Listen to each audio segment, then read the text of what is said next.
There were 7 of them, representatives of the Terran Coalition cluster, arriving late aboard Yak'Urel Station and dressed like they'd mistaken a peace summit for a vintage war movie set.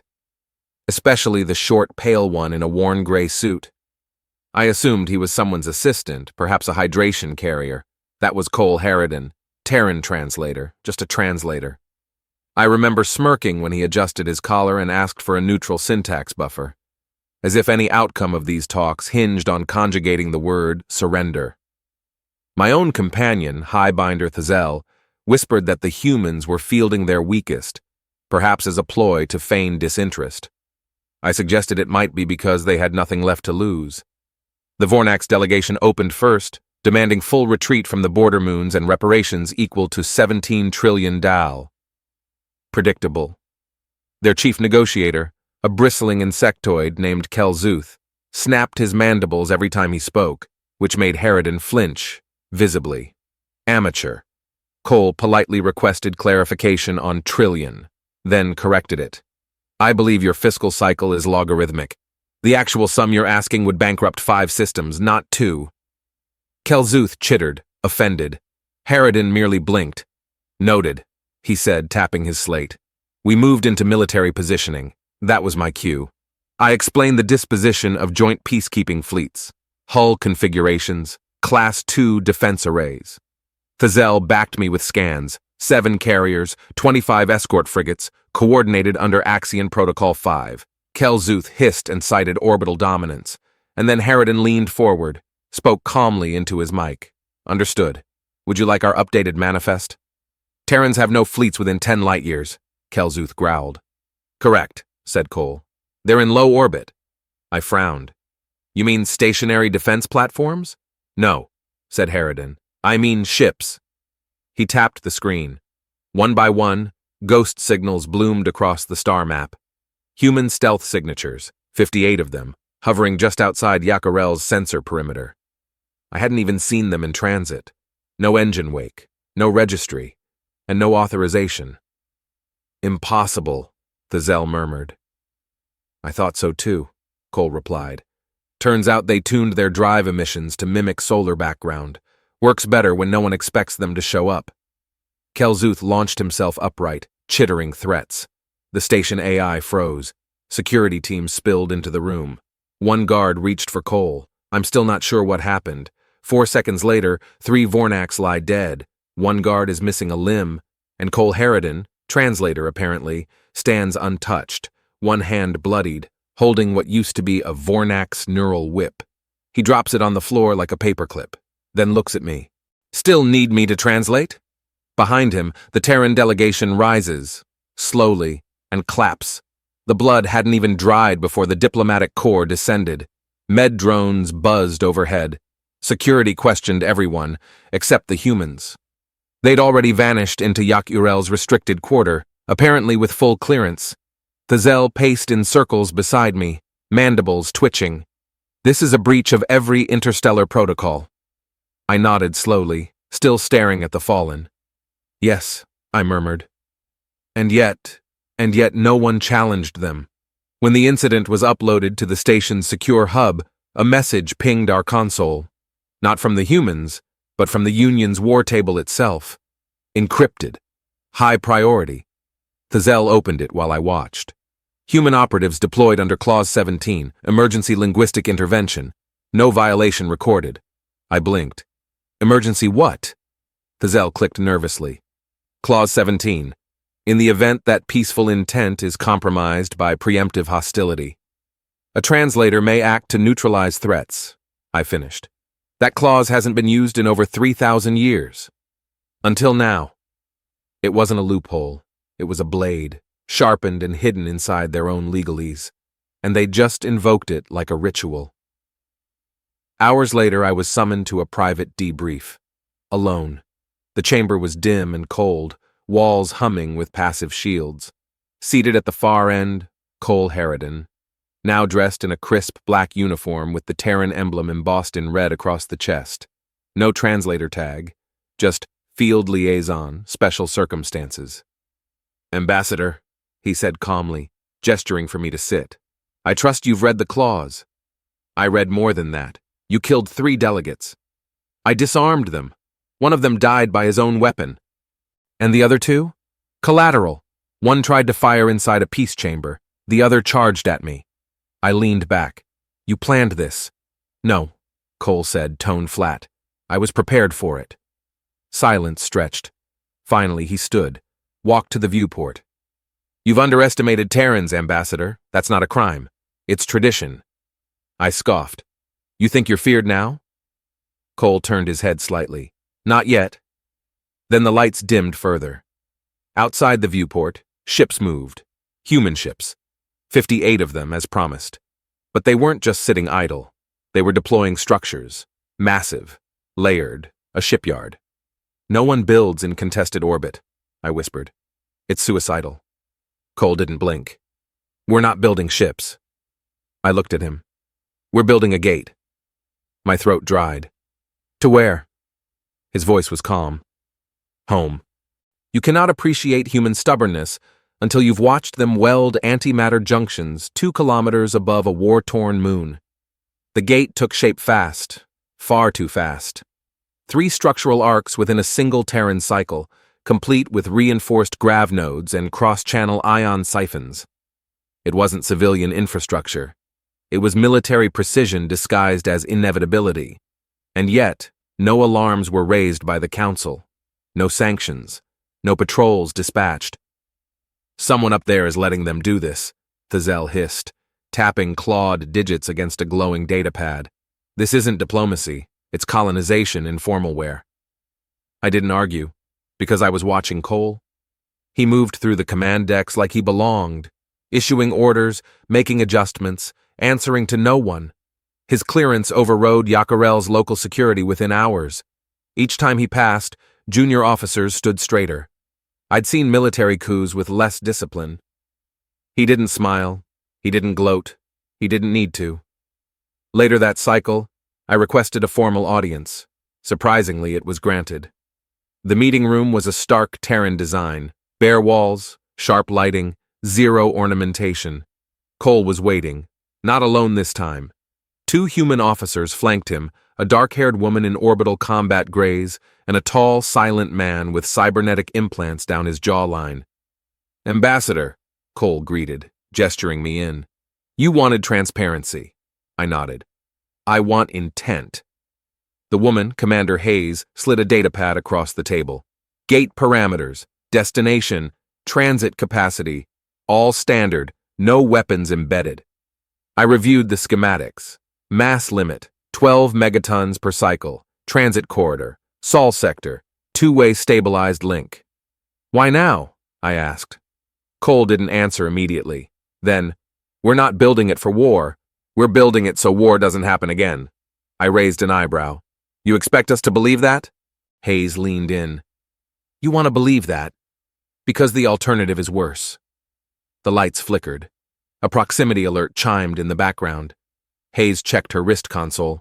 Vornak's fleet just warped into outer range, 47 vessels. Cole stood. They'll target the gate. I looked up. What happens if they fire? Hayes was already moving. Then we fire back. I followed them out into the observation deck.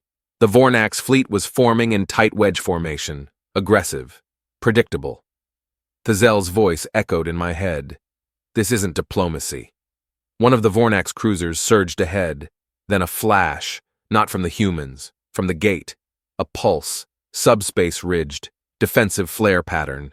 The cruiser dropped from warp mid-acceleration, its internal geometry crushed. Not destroyed, just stopped, Cole whispered beside me. We didn't build a gate, we built a message. The Galactic Union doesn't fear Terran weapons, it fears Terran restraint. Because what kind of species builds something like that, and doesn't use it until forced? I reviewed the gate telemetry 12 times. The pulse signature matched nothing in Union archives. It didn't destroy the Vornak's cruiser. It collapsed its velocity vector, essentially freezing the vessel between 2 spatial reference frames. No explosion, no energy discharge, just silence, and then drift. Mass anchoring, Thazell muttered beside me. It shouldn't be possible outside a gravity well. And yet, I said, watching the playback again, here we are, The Vornax withdrew. Quietly. No retaliation. No open channels. For a species built on belligerence, their retreat said more than any formal communique. And Harridan? He simply walked back into the command deck like it had been a rehearsal. Unacceptable, growled Thazell. They've weaponized infrastructure and cloaked it in treaty language. Would we have noticed if they hadn't fired? I asked. He didn't answer. Later that evening, I received a direct invitation from Cole. Not official, not diplomatic. A quiet note, encrypted through a back channel used for military contractors. It was a location ping, mid-bay maintenance zone, 0G section. I arrived to find him floating near an open panel, tightening a relay coil with his bare hands. No aides, I asked. No audience, he replied. I moved closer. What was that pulse, really? Cole glanced at me. Protection. From what? He let go of the coil. From what comes next. He floated there, quiet for a moment. We opened sol space because we were tired of pretending the galaxy worked on logic. It doesn't. It works on leverage. You think this will earn you trust? No, Cole said simply. It'll buy us time. A hatch opened behind me. Hayes entered, expression tight. New communique from the Union, emergency summit. They want to see the gate in action. Cole's jaw clenched. Of course they do. Hayes handed me a data chip. You'll be our observer. I hope you're prepared. For what? I asked. She looked at the gate's glowing core through the viewport. For Earth. The chamber was silent, save for the rhythm of relay beacons and the soft pulse of power buildup. Cole stood at the center of the control array, hands clasped behind his back. Not a commander giving orders, an architect overseeing inevitability. The gate's outer rings rotated, layered gyros shimmering with ion light. Each arc locked in with a low boom that rattled my lungs. Around me, human crew moved with precise economy. No shouted commands, just quiet, confident motion. Stabilization complete, called Hayes from her station. Transit corridor live in 4. I leaned in toward Cole. And on the other side? He didn't look at me. Home. A ripple moved across the gate's aperture, then light, white, clean, unfiltered. Not an image, not a projection, a window. Through it I saw the Terran system, Sol, blue planet in orbit, lunar stations, defense rings, civilian traffic, peaceful, alive, and above it all, a massive array of Terran ships in formation, stationed like chess pieces across the gravity wells. Watching, waiting. The Union thought Earth was weakened, I muttered. Cole finally turned to me. That was a mistake. He wasn't gloating. There was no triumph in his tone, just weight, as if he'd spent years preparing for this moment and now regretted its necessity. Behind us, a warning tone sounded. Unexpected traffic on gate corridor, Hayes said, voice tense. Single vessel, Terran registry, but flagged as inactive since 20 years ago. Cole's expression darkened. Designation? Hayes blinked. Grey Widow. Every human on the deck stopped moving. I frowned. That name means something? It was a ghost ship, Hayes whispered. Declared lost after the Battle of Vesker Spiral. We never recovered the crew. Then what's it doing here? I asked. Cole didn't answer. The viewport shifted. The Grey Widow slid into frame, old, battered, scarred, but active, lights flickering across its hull. It hovered for a moment at the edge of the gate's energy field, then transmitted a single data burst. Encrypted. Priority 0. Cole snapped to motion. Seal the gate. Too late, Hayes muttered. They piggybacked the corridor stream. We've got a hitchhiker. On screen, the ship twisted and deployed something. Not a weapon, not a beacon. A coffin. It opened. Inside, a Terran officer in full dress uniform, pale but alive, breathing mask over his face. Cryo-stabilized. Cole swore under his breath. Hayes looked at me. Ambassador, welcome to the part of our history we never wanted to share. He was still breathing when they pulled him from the capsule. Barely. Medical teams swarmed as the chamber sealed. Hayes took command, barking orders with clipped precision. Cole didn't move. His eyes were fixed on the man inside the capsule, as if seeing a ghost that didn't realize it was dead. Name? I asked quietly. Cole responded without looking at me. Commander Eli Trent, Tactical Operations. Presumed KIA during the Vesker spiral incident. I remembered the briefings. Vesker had been a black hole of missing vessels, unsent signals, and Terran silence. No survivors, no wreckage, just a system-wide communication blackout, and afterward, 3 Vornax moons reduced to orbiting ash. You thought he was dead, I said. We buried him, Hayes replied. Trent's vitals stabilized after 2 hours. When he finally opened his eyes, the first thing he said was, "Did we win?" Cole stepped forward. "You're on Yak'Urel. Year's 3971. The gate's active. Earth's intact." Trent nodded slowly. "Then I guess we did." Then he passed out. I expected Terran elation. Instead, I saw unease. The Grey Widow had reappeared without command. It had navigated the corridor autonomously. No AI protocols matched the behavior it displayed.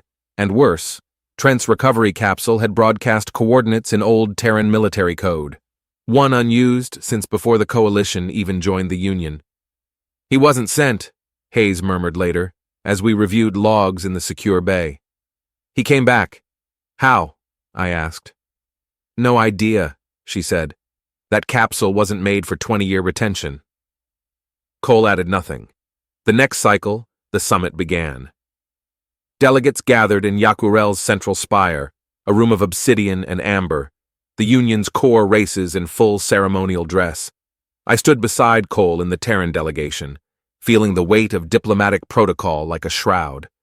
The council speaker raised his voice. "Terrans, you have demonstrated technology not reviewed by Union compliance. You have opened Sol space without advisory, and now..." He gestured to a projection of the Grey Widow. "You've reintroduced a war anomaly." Cole stepped forward. "Not reintroduced," he said evenly. "Recovered." Murmurs spread like wildfire. I saw Vornax glare, the Corellians whisper, even the cold-faced Marn blink. The speaker narrowed his eyes. "To what end?" Cole paused, then tapped his pad. A new projection appeared. Coordinates, system IDs, names, Terran colonies, lost colonies. Not 1, not 3, 11. Each missing for decades. Each flagged by Union oversight as failed initiatives. Cole looked up. They weren't lost, they were silenced. A silence fell that even the hull shields couldn't buffer. The silence lasted longer than protocol allowed. Council aides shifted. Delegates glanced at each other. A Corellian archivist whispered, "That can't be accurate." And yet no one could challenge it. The data was verified. 11 colonies, vanished. Not by natural disaster, not by internal collapse, systematic shutdowns. "Why didn't the Union respond to these signals?" Cole asked, voice calm but cold. "Why were all recovery missions marked as insufficient cause?" The speaker didn't answer. No one did. Hayes stepped forward, placing a holopad on the central dais. These records show intercepted transmissions, SOS beacons, military relays, scrambled attempts to break subspace jamming.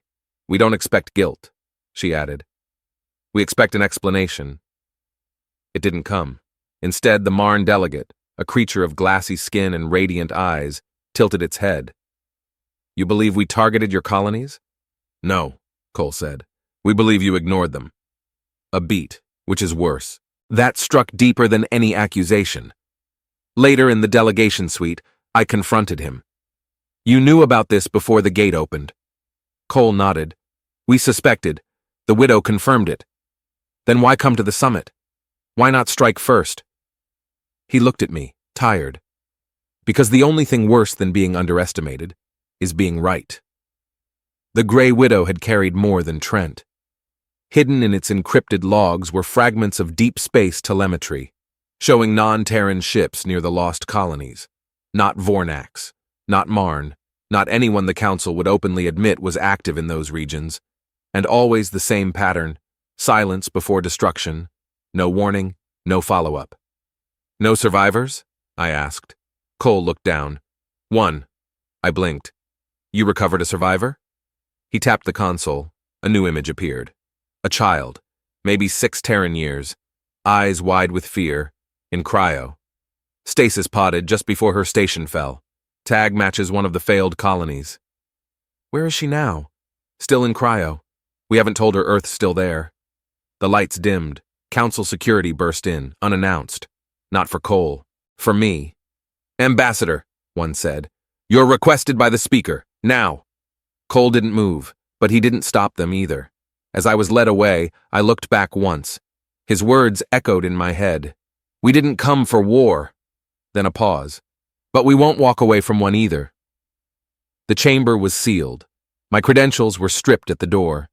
2 Corellian guards flanked me, decorated, high-ranking, unusually silent.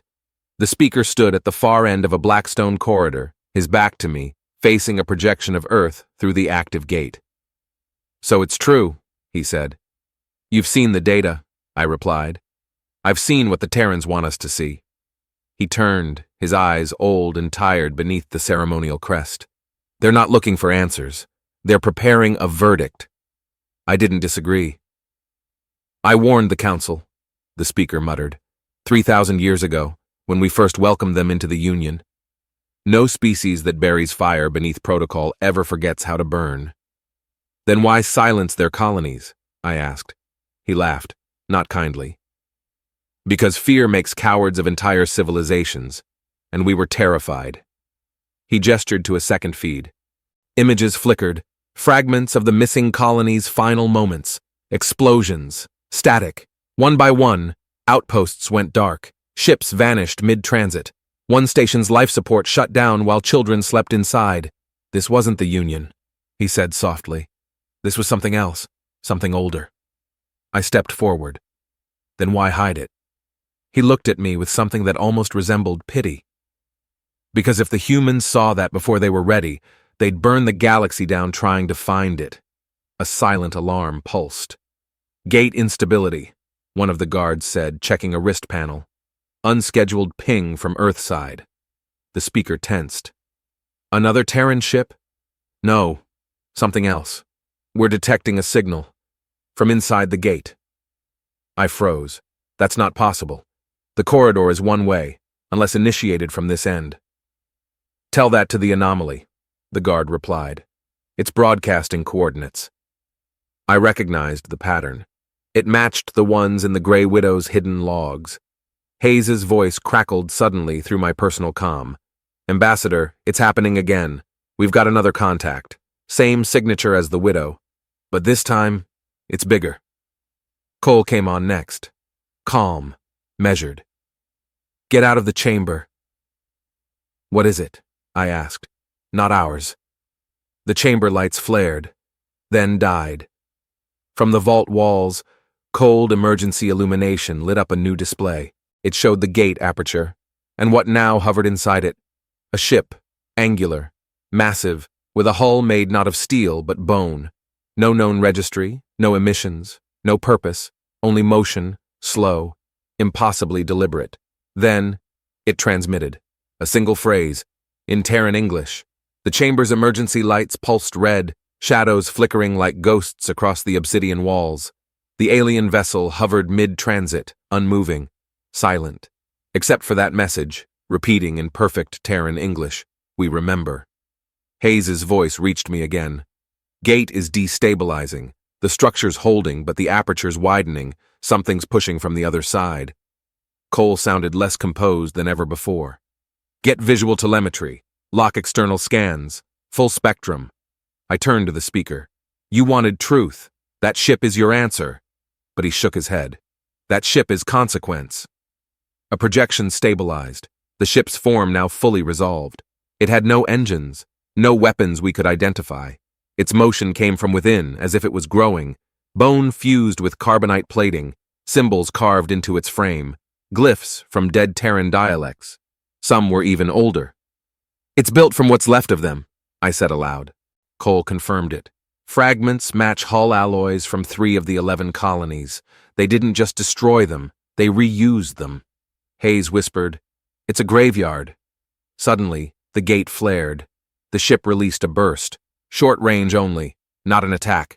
A download. Our system screamed with encrypted overloads. One by one, consoles went black. I stared at the data cascade before the screen shut down. Video, logs, names, faces, civilians, engineers, children, all Terran, all screaming. Cole stepped away from the display, visibly shaken. They recorded the colony's deaths. They made this ship a vault of memory. Or a message, I offered. Hayes growled. Or a threat. The Union tried to regain control. Orders crackled through open frequencies. Isolate, evacuate, contain. Too late. The gate's buffer collapsed. The ship fully entered Yak'Urel space, and then it spoke. Not through audio, through us. Every Terran in the chamber froze, stiffened. Their pupils dilated. Some dropped to their knees, others stood bolt upright. A chorus of voices spoke in unison. You buried us. You forgot. Earth did not. Cole's voice fought through it, straining. They're using neural imprint echoes, our grief as a carrier signal. Can you shut it down? I asked. He looked at me, and for the first time, I saw fear in his eyes. No, he said. They built it from pain. Silence followed the broadcast. Not emptiness, recoil. Like the room itself had exhaled and didn't dare inhale again. The Terrans slowly came back to themselves, disoriented, drenched in sweat. One broke down sobbing, another vomited. None of them remembered speaking. Cole stood in the center, fists clenched, blood trailing from his nose. They piggybacked on our grief, synced with our neural patterns through prior trauma. No firewall could have stopped it. Hayes helped a younger officer to her feet, whispering something too low to catch. Her hands were shaking. The Union, as always, responded with bureaucracy. Prepare a detainment field around the anomaly, came the speaker's voice, echoing through emergency channels. We will isolate and interrogate. Do not engage, Cole snapped. You think this thing can be reasoned with? It survives on our silence. I stepped in. What does it want? He looked at me, eyes hollow. Witnesses. The ship hovered just kilometers from the gate, passive but invasive. No signs of crew, no emissions. And yet, the feeling in the air was one of overwhelming presence. We tried scanning again. This time, the ship responded, not with aggression, but an invitation. A docking port extended. No weapons, no shields, just open airlock. Hayes stared at it. This isn't a trap. Cole nodded grimly. It's a trial. I was assigned as the primary diplomatic observer. Cole insisted on going. Hayes insisted harder. So the three of us entered. The inside of the ship was not what I expected. No corridors, no lights, just space. Organic and wide, shaped like a cathedral grown from sorrow. Walls pulsed gently like breath. And everywhere, faint whispers, children crying, a mother singing, the silence of dying stars. We reached a chamber filled with stasis caskets, hundreds. Cole approached one. It opened. Inside, another child. Not alive, not recent, preserved. Hayes whispered, "This one's from Colony 12. I saw her file." Then the ship shifted, reacting to the recognition. A projection lit up. Video. The girl, alive, laughing, days before the fall. Then, chaos, screams, airlock breach, unseen weapons. And in the background, Union registry codes, ships with council markings. I turned to Cole, horrified. They weren't forgotten. They were sacrificed. He nodded once. Buried. And this ship? It's not vengeance. He pointed at the walls. It's evidence. The moment we confirmed the footage's authenticity, the ship responded again. Not with hostility, with acceleration. We were moving, slowly, but deliberately, deeper into Yak'Urel orbit, dragging our shuttle with us via a magnetic tether. Every external channel pinged red. "Sever the link," Hayes barked. Cole raised a hand. "No, let it finish." The stasis chamber's lights flickered. New caskets unsealed.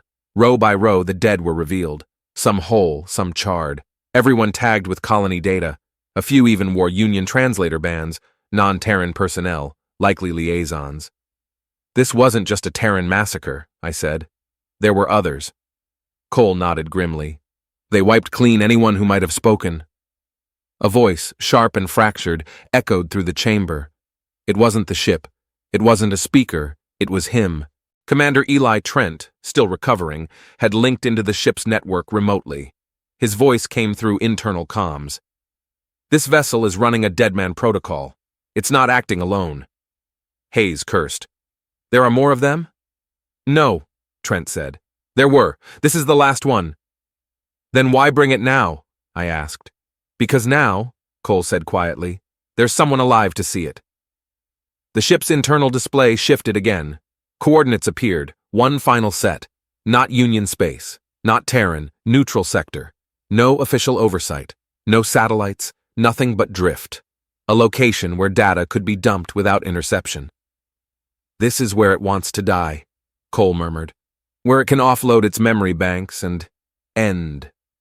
Hayes looked at him sharply. You want to help it? I want the truth, he replied. We returned to our shuttle. The magnetic tether released. The ship did not pursue. Council security met us at the docking bay with weapons drawn.